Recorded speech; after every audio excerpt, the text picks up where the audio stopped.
Ashurbanipal's skills just got released in Rise of Kingdoms, so today we are going to be going over all of his skills and exactly what that means for the game. And spoiler alert, this is going to break the game completely.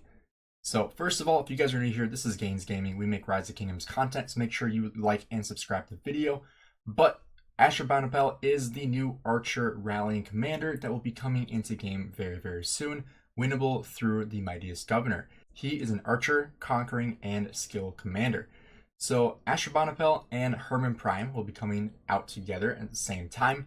I did just release a video about Hermann Prime, so if you missed that, I will link that in the description, so you guys can check that one out as well. But let's dive right into Ashurbanipal's skills. So his first skill is From the Mile to the Tigris. This is his active skill, so costs 1000 rage, deals direct damage up to 5 enemy troops in a fan, damage factor 1500. So this will be a little bit different than the semicircle. It'll be a little bit smaller, pretty much like Scipio Prime's active skill damage, but 1500 damage factor to 5 enemy targets. Each additional target reduces the damage to each target by 15% and deals extra damage to the current target of this commander's troop, 1000 damage factor. So this will do AoE to commanders that are in the way for the garrison, essentially, because he is going to be a rally commander. However, he does have some usability in the open field as well, but I would say it would only be for people who are going to expertise him to rally and then also have the ability to field him in the open field. But he is mostly a rally commander in my opinion. But this is going to deal more damage to the garrison. You can see 1500 damage plus an additional 1000 to the garrison, and then people that are trying to reinforce the garrison will be hit by that AoE with the 1500 damage factor. His second skill, Hawkeye. This commander's archers gain 20% attack, and while outside alliance territory, their archers units also gain 20% defense and 15% march speed. So again, very, very solid for rallying, also solid for rallying as well, because this does not say you need to be rallying, so this would be usable in the open field, gaining that 20% attack plus march speed and defense while outside your alliance territory is a huge bonus, because typically you're at a pretty big disadvantage when you're not fighting on territory, especially if you are fighting on enemy territory. His third skill, Conqueror of Elam. This commander's troop deals 20% more skill damage. This is not for only rallying, so this is an open field skill as well. But whenever their troop uses an active skill while attacking a city or stronghold, the target deals 20% less normal damage for the next 3 seconds, cooldown 5 seconds. So when I said this was going to break the game, we already have a Gorgo counter entirely. Like, Gorgo will be destroyed by this rally because, first of all, it's archers versus infantry, which already archers have the advantage.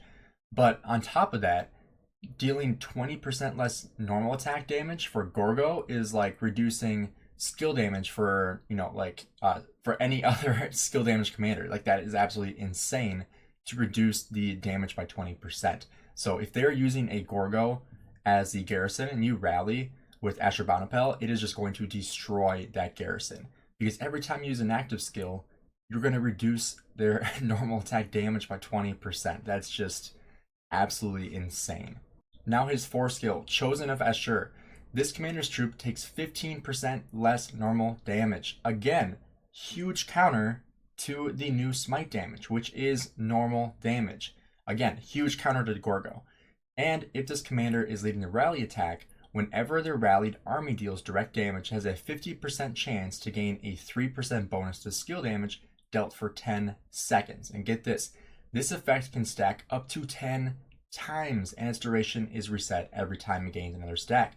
So upwards of 30% extra skill damage for 10 seconds. And every time you get that extra bonus, it's going to add another 10 seconds to your extra skill damage. So essentially, you're going to have an extra 30% skill damage, as well as earlier, we had that 20% skill damage. So insane amount of skill damage with this commander, as well as reducing more normal attack damage immediately. And again, that is a skill that is usable in the open field as well.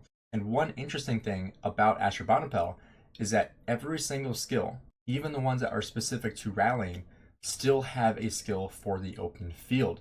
So I think that's really interesting, because usually when we have rally commanders, they have like maybe 2 or 3 skills that are usable for the open field, and like the 1 or 2 are only for rallying. And in this case, like we do have some that are specific to rallying, but you get an extra bonus for the open field. Like this skill, you get the 15% less normal attack damage, and then for the Conqueror of Elam, we have just a regular 20% extra skill damage, even though it's meant for rallying, you know. So that extra bonus is just absolutely insane. Now, looking at his expertise, Omnipotent. Whenever this commander's troops uses an active skill, it gains one of the following buffs for 4 seconds, chosen at random.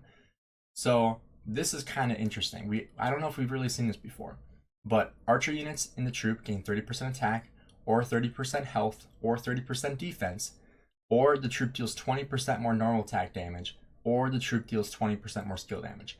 This is just crazy. Like, you have the chance to gain an extra 20% skill damage on top of the 30, on top of the 20. Like, dude, that is just insane. I mean, granted, this is an AoE commander, so you're going to do a little bit less damage, but to the target, you're doing 2500 damage factor, plus an additional 70% skill damage when you add everything up, potentially. Like, that is just insane. And if you are rallying Gorgo with Ashurbanipal, like, that is just going to melt Gorgo so fast, because you are reducing the normal attack damage with the Chosen of Ashur by 15%, and you are also reducing the normal attack damage by 20% with the Conqueror of Elam.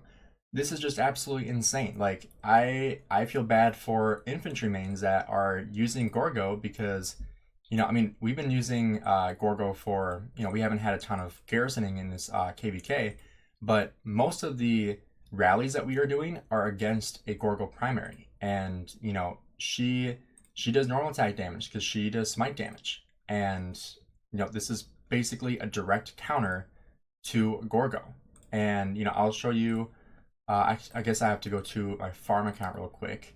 So I'll show you guys the reports that I have from last night. Actually, we were doing a little bit of rallying, and you know, I'm pretty sure every single garrison that we attacked was a Gorgo. But I'll show you exactly why Ashurbanipal is just going to be so insane when he actually comes into game. Because, you know, right now we are using like Henry with usually either Boudica, but typically with Zhuge Liang. And so, you know, it's just, I mean, it's going to be crazy that you have this kind of thing happening. So we got Henry Zhuge and a Gorgo Hera. So we were winning basically every single garrison and rally exchange. You know, if you look at just the plain rally, we have 12.8 to 7. If you look at the full report, we get 20 million to 7 million kill points. And these were all farm accounts as well. We did put a murder ball together, but they were honestly mostly farm accounts that we were using a murder ball. I had, you know, my farm accounts there as well. But you know, they're also filling with farm accounts, or filling with some siege, kind of like a mixed garrison. That's why they have Hera there. But you know, it was mostly just filling with farms and kind of get some dead troops going. Here's another one. We have another Henry Zhuge. We didn't have as much reinforcements, as you can see. But if we look at the full report, you can see we still won based off AoE because of Zhuge Liang. But like, if you used Henry with Ashurbanipal, like, you still get the AoE. You don't get the circular AoE, but you still get the AoE. And he's going to do so much more damage than Zhuge. And like, so much more damage. Henry with Ashurbanipal, or even Ashurbanipal Lang, like, that's just going to be absolutely crazy to see, because, you know, it's just going to be it's going to be insane to see how strong he's really going to be. We were using Xenoflav still because we had, you know, just a couple of backup garrisons. But again, you know, Gorgo Hera, that's what they've been using majority is KVK. And even with Henry Zhuge, you've been trading very, very positive against it. You know, a lot of that is because of AoE, of, you know, people trying to reinforce. And that's the one nice thing about Ashurbanipal, is you are still going to have that AoE of people that are trying to reinforce the garrison, because they're still going to be having to walk right around the AoE. Like, if you're defending this flag here, and you are trying to reinforce it from, say, this farm account, my farm account actually, I didn't realize it was right here, but trying to reinforce it from here, and the rally is like hitting right here, you can still get hit by the AoE when you're using like the fan AoE like you see on a Scipio, that Ashurbanipal is going to have. So that is going to be really interesting to see exactly how good Ashurbanipal is going to be, and the new Archer rally meta, which already kind of existed. It's never really gone away, but I think Henry with Ashurbanipal, Ashurbanipal with Boudica, Ashurbanipal with Zeuge, really anybody with Ashurbanipal is going to trade insanely positive. So if you guys are excited about this new commander, let me know in the comments below what you guys think. And, like the video if you enjoyed it, and subscribe for more Rise of Kingdoms content. Thanks for checking out the video.